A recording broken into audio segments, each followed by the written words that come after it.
There's a man in a cabin. No road to it, no neighbors. The nearest thing to civilization is a derelict Soviet bus station about 4 kilometers north. And even that hasn't had a bus in 30 years. He has a rifle. He has a fire. He has, somewhere out in the dark, an apprentice he hasn't heard from in 3 days. And the thing is, he's fine. Not fine in the way people say it when they mean the opposite. Fine in the way that a man gets fine when the world has reduced itself to a set of problems he knows how to solve. He's alive.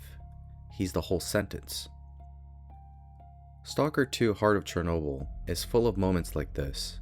Quiet ones that don't announce themselves. Ones that you almost miss because you're too busy watching your health bar and your weapon durability and the minimap and the different factions want you dead for different reasons. But if you stop, just for a second, and look at the man in the cabin, you understand everything in the game is trying to tell you. The zone does not care about you. It does not reward goodness or punish cruelty. It does not notice your presence. It was here before you, and it will be here after. And somehow, in a design decision that takes the entire game to fully understand, that indifference is the most generous thing it could offer. This is a game about what you hold on to when everything else has been taken, about the gap between having the tools to survive and knowing when not to use them. Here's the question that this video is going to answer. How did a studio making a game in a country at war accidentally make the most honest game about survival in a decade?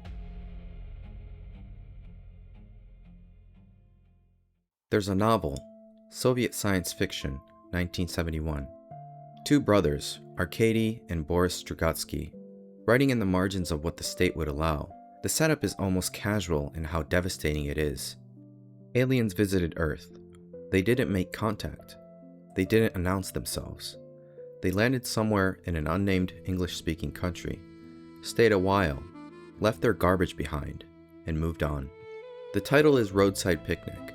The idea is that we, humanity, the whole project of us, were the ants. We weren't even the picnic. We were what happened to be in the grass when someone stopped to eat. The zone in that novel is what's left behind. Not a weapon, not a gift, just litter. And into that litter goes the stalkers, illegal scavengers, black market archaeologists, men who have decided that the risk of dying in there is still better than whatever's happening out here. In 1979, Soviet director Andrei Tarkovsky made a film loosely based on the novel, also called Stalker. The Strugatsky brothers wrote the screenplay themselves, but Tarkovsky stripped the story down to almost nothing. 3 men, 1 zone, a rumored room at the center that grants your deepest wish. No mutants, no factions, no artifacts, no gunfire, just silence and dread and questions about what a person actually wants when they're finally allowed to want anything. The novel and the film share a premise and almost nothing else. The novel is mercenary and populated and strange. The film is philosophical, almost paralyzed with thought, one of the slowest and most beautiful things Soviet cinema ever produced. GSC Game World, when they began developing the first Stalker game in the early 2000s, drew from both, but in a specific way, the anomalies and artifacts. The zone as a place crawling with competing human factions, the mercenary economy and scavenging. That comes from the novel. The weight of the zone as a space that exceeds human understanding, the sense that something happened here that nobody can fully explain, that comes from Tarkovsky. What the game added was Chernobyl. GSC Game World was a Ukrainian studio based in Kyiv. In 2002, some of the team took a field trip to the actual Chernobyl exclusion zone, and whatever they found there rewired the project entirely. The science fiction premise suddenly had a specific geography, a specific history, a specific grief attached to it. The zone became Ukrainian land. The stalkers became Ukrainian men. Shadow of Chernobyl came out in 2007. 2 sequels followed. Then the studio dissolved. Then it reformed. Then in 2018, they announced Stalker 2. Then, the world intervened. February 24th, 2022, Russia launched a full-scale invasion of Ukraine. The GSC Game World office in Kyiv. Developers packed what they can. Some go west with their families, evacuated in buses across borders that are closing by the hour. Some don't leave at all. Some join the armed forces. The studio keeps going. Part of the team relocates to Prague. They work with the electricity going out. They work with colleagues sending messages from the front. The story gets rewritten. 10 drafts. 11. The subtitle changes from the Russian spelling, Chernobyl, to the Ukrainian one, Chornobyl. That single letter, that reclamation of the name of their own place, is a document of everything the game became. One developer, Volodymyr Yazhov, was killed in action near Bakhmut, December 2022. The game he helped build came out 2 years later. I want to be careful here. I'm not going to use that fact as a rhetorical move, as a way of making you feel something about the game you wouldn't feel otherwise. The game earns its own weight without it, but I think it matters that you know, before we go any further into what the game is made of, what it was made from. GSC Game World's philosophy, articulated at a developer conference in 2025, is that Stalker series is not about triumph, it's about enduring, a fragile human being in a world that cannot be defeated. The experience is learning to embrace the struggle for survival itself. That's not a marketing line, that's a design document. And when you understand it was written by people who were living it, not metaphorically, but literally, the game changes shape. Let's start with what's on paper. Stalker 2 is a first-person shooter. That's accurate, the way it's accurate to say scalpel is a knife. Technically true, misses the point. You have guns, a lot of guns, eventually. Different calibers, different attachments, different conditions. The guns degrade, not gradually and invisibly like in most games, where the stat just ticks down. You feel it. The accuracy opens up, the cycling slows. A weapon you loved at 70% condition becomes unreliable at 40. At 20, it can get you killed. You have ammo, several types per caliber, and the type matters. Armor piercing costs more, weighs more, hits differently. Standard rounds are cheap and plentiful, and sometimes not enough. You have carry weight, real carry weight, not the soft suggestion of it. Go over, and you slow down in ways that are felt in combat, not just in a stat. You have health, medical supplies that work in categories, bandages for bleeding, medkits for health, stimulants for edge situations. No regen, nothing comes back on its own. And then there's A-Life 2.0. The original Stalker games had something genuinely unusual. A simulation system that ran the zone without the player. Stalkers moved, factions fought over territory, mutants hunted according to their own logic. Things happened while you were somewhere else. You could arrive at the location and find evidence of a battle you didn't witness. The world was not waiting for you, it simply continued. A-Life 2.0 was supposed to be that. Evolved. More complex, more alive. In practice, at launch, it was incomplete. NPCs spawning too close, the simulation running shallow. The community has been tracking its improvement patch by patch since, which is its own kind of ongoing relationship with the game. But sometimes, it works exactly as intended. Here's what those mechanics become when you touch them. You are always running a calculation. Not consciously, in your body. How much ammo do I have? How much of them are there? What does the terrain look like? What happens if this goes wrong? Most games with guns make you feel powerful. Stalker 2 makes you feel armed. That's a different thing. Power assumes the outcome. Being armed means you have two options you might need to use, or might be able to avoid using, and the difference between those two futures depend entirely on decisions made in the next 30 seconds. The game never tells you to be stealthy. There's no morality system that gives you points for restraint. The zone simply makes the arithmetic of aggression unfavorable. You fire, you burn ammo. You take hits, you burn medkits. You break into a fight you could have walked around. You arrive at the next encounter with less of everything. The punishment is not dramatic. It's quiet and cumulative, and real. And then there's the zone itself, the anomalies. Impossible geometries of physics left behind whatever happened here. exists on their own terms. They don't chase you, they don't care about you, they're just there, doing what they do, and your job is to read them, navigate them, respect them.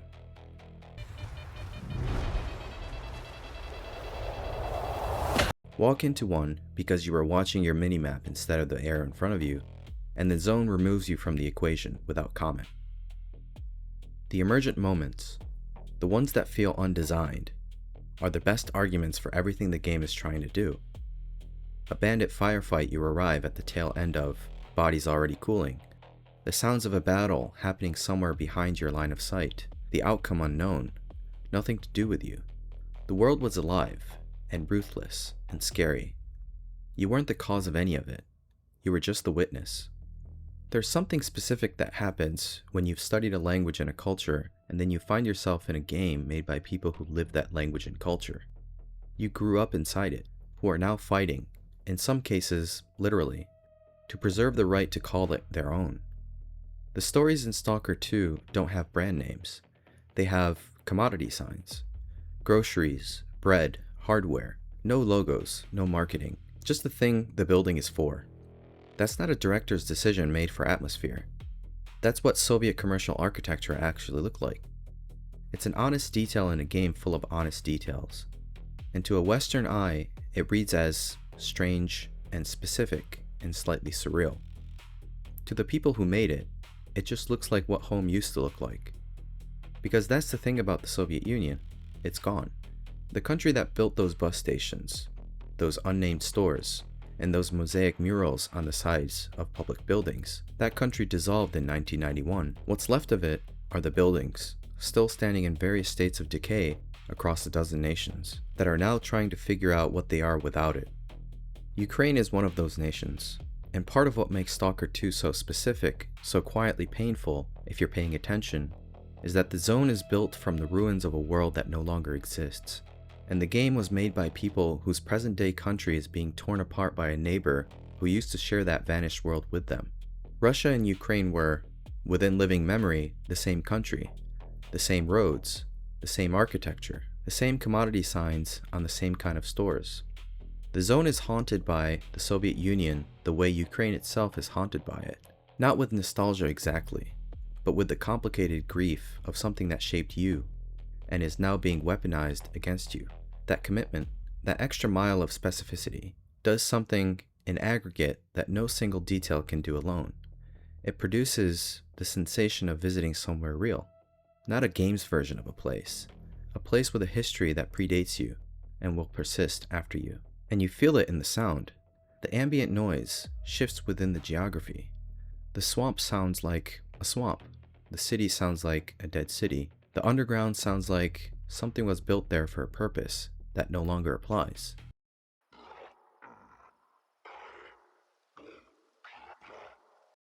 The gunshots in the distance that aren't your gunshots. The creature sounds from the tree line, the wind through structures that were built to last, and have lasted longer than anyone intended.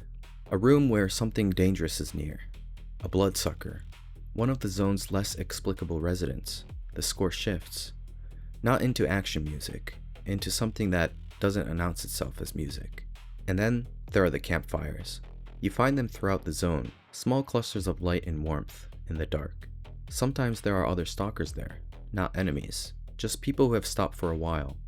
The firelight is the same gold anywhere in the world. The cold around it is the same cold.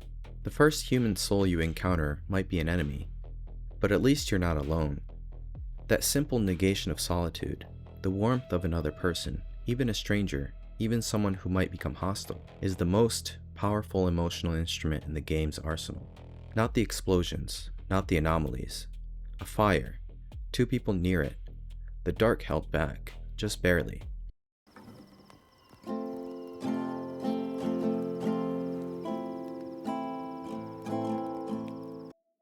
Let me tell you about a side quest. Early in the game, two men with a stash, you're supposed to deposit some items in their cache locations, and when you find those locations, you find that they already contain artifacts, good ones. That kind of thing would change your next 2 hours. You could take them. Nothing stops you. The zone doesn't have a karma meter. I didn't take them. Not because of the consequence, There wasn't one, really, because I'd been trained, by years of RPG games, to believe that good behavior compounds, that the world is paying attention, that somewhere a ledger is being kept, and virtue will be redeemed. The zone is not paying attention. This is the game's most honest and most difficult move. Most open-world games are fundamentally moralistic. Karma systems, reputation systems, the world reacting to your choices, good and evil outcomes mapped to good and evil conduct. They reassure you that agency is meaningful, that you matter, that the universe is at some level just. Stalker 2 doesn't do that, or rather, it does it at the macro level, in the big story decisions, and then, conspicuously, refuses to do it everywhere else. The zone at the micro level is a place without moral architecture. Things happen, sometimes because of you, often despite you, occasionally to you, as if you weren't a subject at all, but just another piece of the terrain. That mirrors the source material, the Strugatsky novel in which the aliens didn't even notice us, and it mirrors something harder to name, a quality of actual hostile environments, where the landscape genuinely does not care about your intentions. Here's where the game strains. The distance between things, the map is enormous, the fast travel sparse, and the intention is clearly to make you feel the zone's size. For long stretches it works. And then, there are moments where the feeling tips from vast into empty, where the design philosophy of making you walk has become the design reality of making you walk for 20 minutes through nothing. The voice acting, in English, You came. Thank you.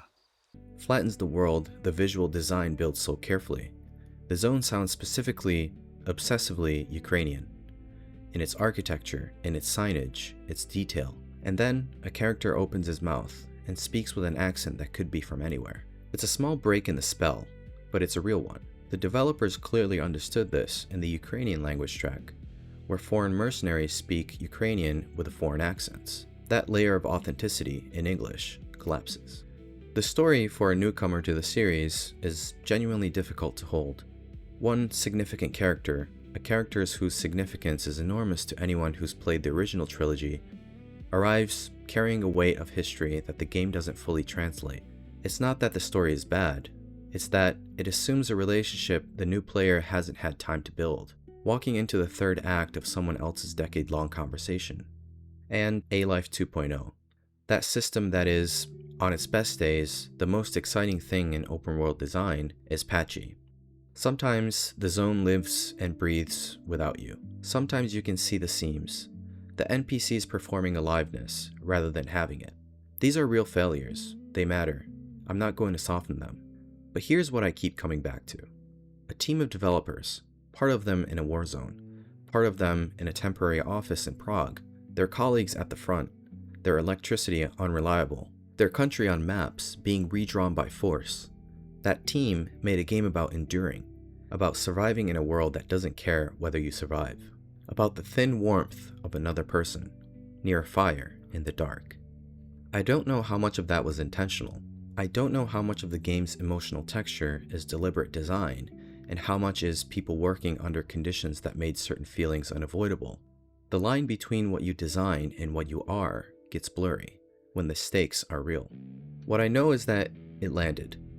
That a person playing this game for the first time, with no history with the series, no connection to the culture, no frame of reference for the specific quality of Soviet melancholy, felt it, felt the loneliness, felt the warmth of the campfire against it, felt the zone's indifference, and found, in the indifference, a strange kind of freedom. The game gives you everything you need to survive, and then it touches you. Slowly, quietly, without drama. That survival was never about what you have. It was always about what you refuse to use. There's a man in a cabin. He has a rifle. He has a fire. He knows the terrain around him. Every anomaly, every sightline, every approach. He has survived here long enough to become part of the landscape. What Stalker 2 left behind is harder to point to than a mechanic or a system. It left behind a proof of concept for a certain kind of game, one that takes seriously the idea that the world should exist without you. The danger should be indifferent rather than targeted, that the most powerful emotional note available to a designer is not triumph, but endurance. The game in its wake will borrow the surface things, the aesthetic, the post-Soviet setting, the survival economy, And some of them will miss the point, because the point isn't any of those things. The point is the cabin. The point is what it means that the man is still in it. The Strugatsky brothers asked a question in 1971 that they left deliberately unanswered. What do you do with a world that doesn't notice you? What do you do when there's no golden ratio of virtue to reward? When the universe is neither hostile nor benevolent, but simply indifferent? You go in anyway. You take what you can carry. You build your fire. You keep the dark at bay for one more night. The zone doesn't care about you. Somehow, that's the kindest thing it could offer.